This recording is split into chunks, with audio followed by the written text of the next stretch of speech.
Yeah, today we are joined by Noah and Lauren Gordinez. They are the founders behind the Honolulu chapter of Creative Mornings, a worldwide monthly event that works to cultivate a community of local creators through inspiring lectures and networking opportunities. Thank you so much for joining us today. Hi. Hi, thanks for having us. Yeah, totally. You know, for our viewers who aren't familiar with Creative Mornings, could either of you explain what you guys do and what Creative Mornings is all about? Creative Mornings is a nonprofit. We started a nonprofit to help cultivate creatives in Hawaii. And we heard about Creative Mornings from my cousin in California. And we found out that it's this free monthly breakfast lecture series. And it's in over 238 cities in the world in over 60 countries. And we thought it was really cool. And so we decided to make that our first program for the nonprofit. And it's been doing well and taking off, and we've been bringing in all types of creative speakers, so not just artists or designers. We're bringing chefs, interior designers, mixologists, musicians, writers, people in film, TV. We've even had Olympic gold medalists come in. Yeah, that's awesome. You know, talking about Creative Mornings, you know, the Honolulu chapter, you mentioned there's chapters all over the world. How did the one in Honolulu start? That was quite the hoops to jump through. We had a whole application process. Noah did the initial application, and then we built our team of different creatives during the process. And we had a filmmaker. I came on as the photographer. We had a visual artist, and we brought us together to really bring this and make it a big thing in Hawaii. And so, yeah, we did our application video and we got it. So here we are. A couple of interviews. Yeah.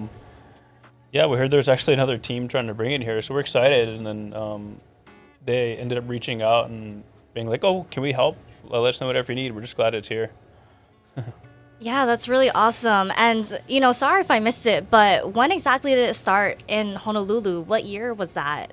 That was in 2019, and we were just about to make a year, and then the pandemic started, and so unfortunately we had to pause for a little bit, but people kept DMing and asking, like, when's it coming back? Is it coming back? Is it coming back? And we tried to do, like, the virtual thing, but, you know, people in Hawaii, they love to see each other face-to-face and give each other hugs, and, you know, so it didn't work out as well. But. Yeah, you know, I think that kind of brings us to why you're all here today, you know, to talk about this month's event. And for Creative Mornings, what happens is that every last Friday of the month, there's an event and there's a speaker that talks on a specific theme. And this theme, the Honolulu chapter got to choose what the topic was. Can you tell us what that topic is and kind of how it came to be? The topics are chosen by the chapters in the order they're established. And what's really cool is, we're the 50th state, but we also got to be the 200th chapter of Creative Mornings. And so our team got together and we met, and we narrowed it down to 3 topics. And then from there, the headquarters in New York chose from those 3. This month's theme is Native, and we have Kuha'o Zane speaking on Native this month.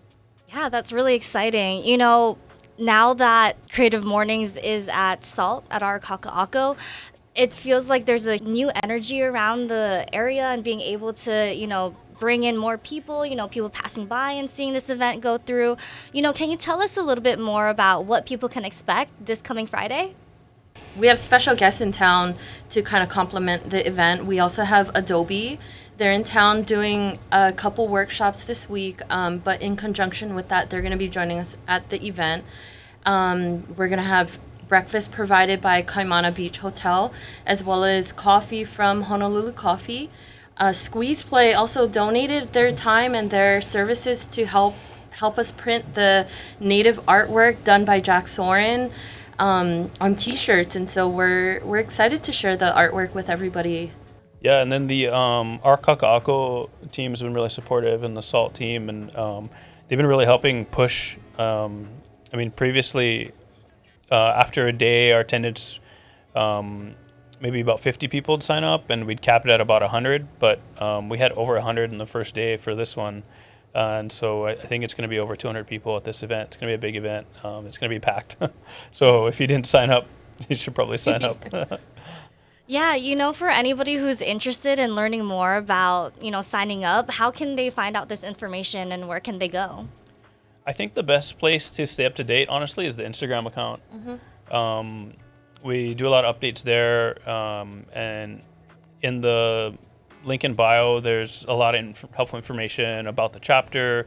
The signups are always there, really easy to click. And then if it ever says that it's full and you're trying to sign up for an event, you can always just sign up anyway and go on the wait list. And there's always people who can't make it at the last minute, and they'll release their ticket, and you can jump in.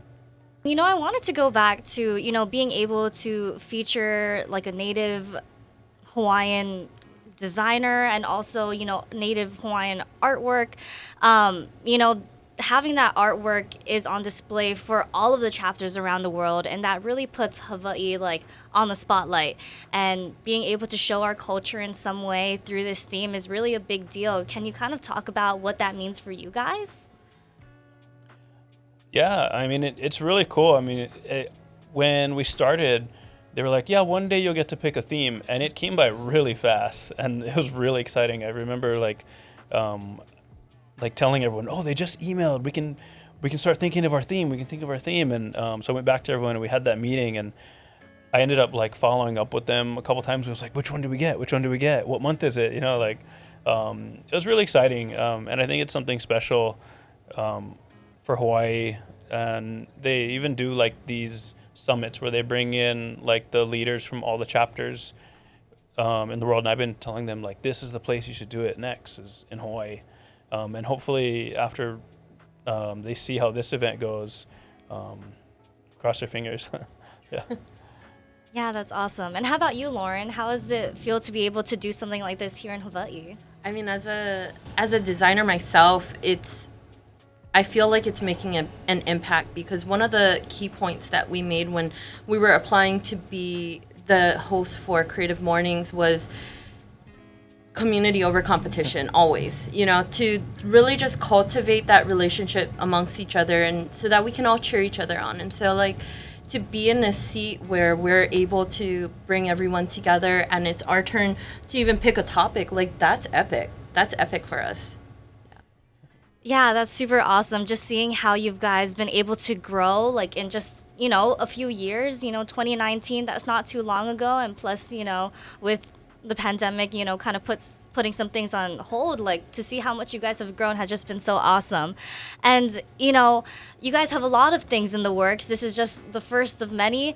Next month in March, you guys are actually planning a different event that's not in the usual area in Salt at the barn, but you guys will be on Kauai. Is that correct? Can you tell us a little bit about that? Yeah. So as I mentioned, we do have a nonprofit set up, and Creative Mornings was the first big program, and this second one, it was actually started out. It was supposed to be just a Creative Mornings event, and DBED encouraged us to do it with their support, and we ended up turning it into a big thing. And so we reached out to our friend Jasper Wong, who runs Worldwide Walls, formerly Powwow, Ali Ishikuni, who does Art and Flea, Melon James with Gangway Gallery, and Chaz Umamoto with The Brews.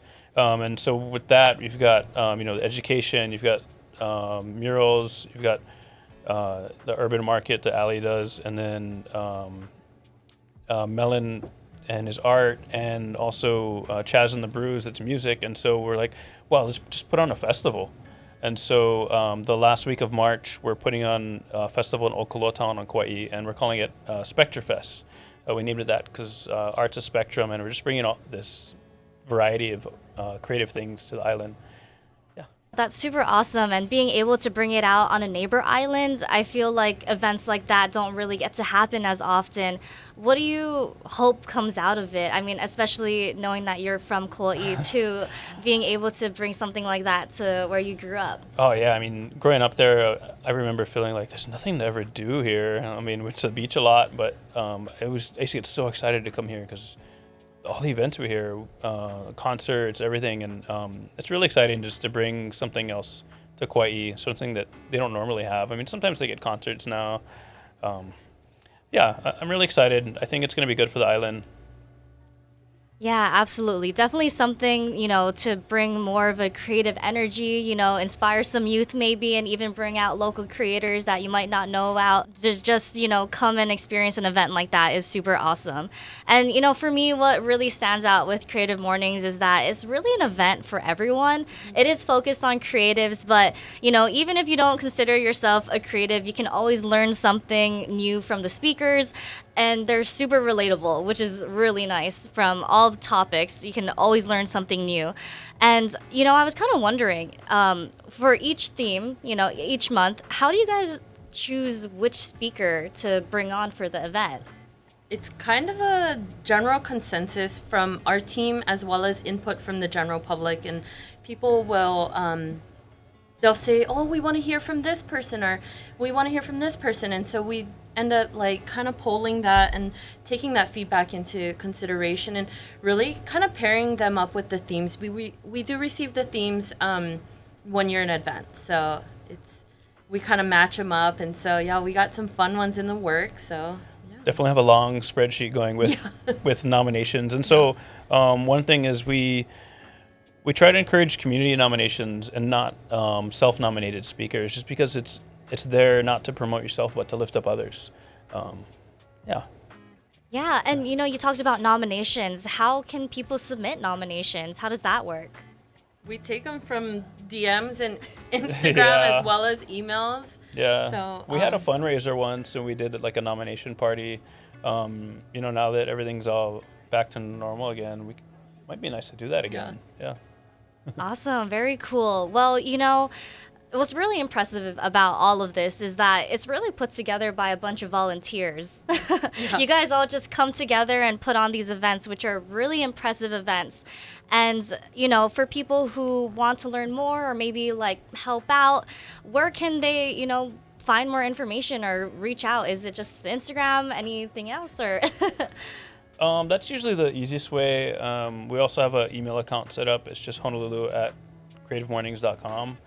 If anyone's looking to support our program just to keep things running or just get involved, they're welcome to email, and I'll be happy to chat with anyone.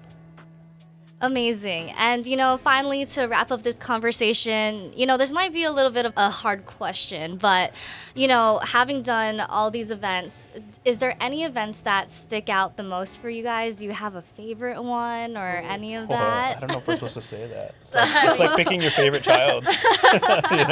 I think energy-wise, it was really exciting for our first event. We brought back Shar Tuiasoa from Punky Aloha, and that was our first event in, I think, over 2 years. And that was when we brought it back. It was just, the energy from all of that was just that it in itself it felt really good to connect. And so, like Noah said, it's like picking your favorite child. You can't do that, but that event encompassing was one of the most exciting to see everybody in person again. There's a lot of good ones. Yeah, and if you go to the website, it's creativemornings.com, and then you just select the city, go to Honolulu. People can watch the past talks too if they're ever interested. That's amazing. Well, thank you so much for, joining me in on this conversation. And, I hope to see anybody who's watching this bright and early on Friday morning for this Creative Mornings event. Thank you so much. Thank you. Thank you.